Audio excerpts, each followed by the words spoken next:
मुख्यमंत्री ने कानपुर में 388 करोड़ रुपए की लागत वाली 272 विकास परियोजनाओं का लोकार्पण और शिलान्यास किया।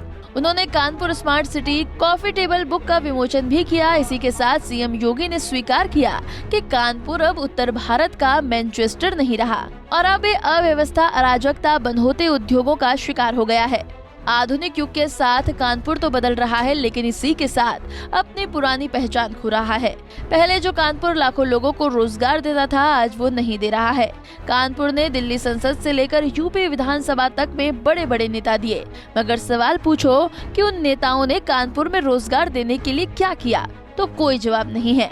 उत्तर भारत के मैनचेस्टर कानपुर में दिल्ली से बड़े बड़े नेता आते हैं, अपने बयान देते हैं और चले जाते हैं। कानपुर जिले का युवा भटकता है।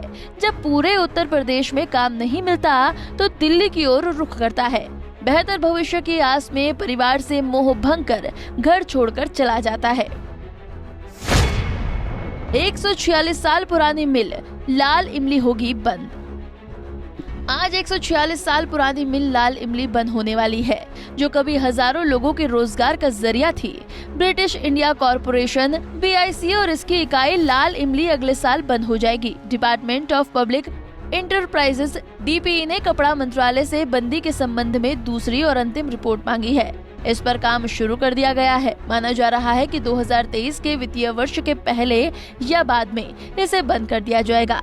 BIC की स्थापना अंग्रेजों ने की थी। 1856 को शहर में लाल इमली की नींव रखी गई थी। इस समय लाल इमली मिल में बनने वाले ब्लेजर लोई की विश्व भर में धूम थी, लेकिन अब यहाँ 2013 से उत्पादन बंद है। नीति आयोग ने 2017 में मिल बंदी के लिए कहा था। पिछले साल मिल बंदी के लिए प्रक्रिया तेज की गई थी।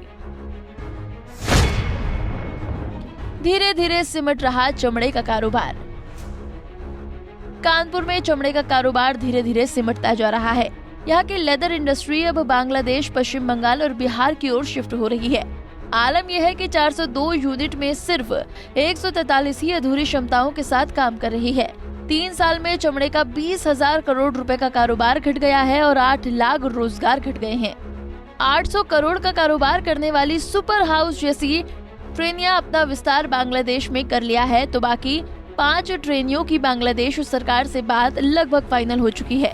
इसी तरह पश्चिम बंगाल में 3 दर्जन ट्रेनियां अपने कारोबार का विस्तार कर रही हैं। इन सभी ट्रेनियों का कारोबार भी 100 करोड़ के आसपास का है। इन ट्रेनरियों में प्रमुख है पैसिफिक, यूनिक, जमजम, क्रिस्टल, सनशाइन। कुछ वर्षों पहले तक सभी ट्रेनरी कानपुर की शान हुआ करती थी और अब बड़ी मात्रा में विदेशी मुद्रा लाने का काम करती थी।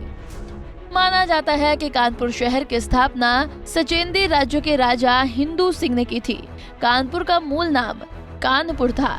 नगर की उत्पत्ति का सचेदी के राजा हिंदू सिंह से अथवा महाभारत काल के वीर कर्ण से संबंध होना चाहे संदेहात्मक हो, पर इतना प्रमाणित है कि अवध के नवाबों में शासन काल के अंतिम चरण में ये नगर पुराना कानपुर, पटकापुर, कुड़सवा, जूही, सीमामऊ गांव के मिलने से बना था। पड़ोस के प्रदेश के साथ इस नगर का शासन भी कन्नौज और कालपी के शासकों के हाथ में रहा और बाद में मुसलमान शासकों ने 1773 और 1801 तक अवध के नवाब आलमास अली का यहाँ सुयोग्य शासन रहा। 1773 की सदी के बाद ये नगर अंग्रेजों के शासन में आया।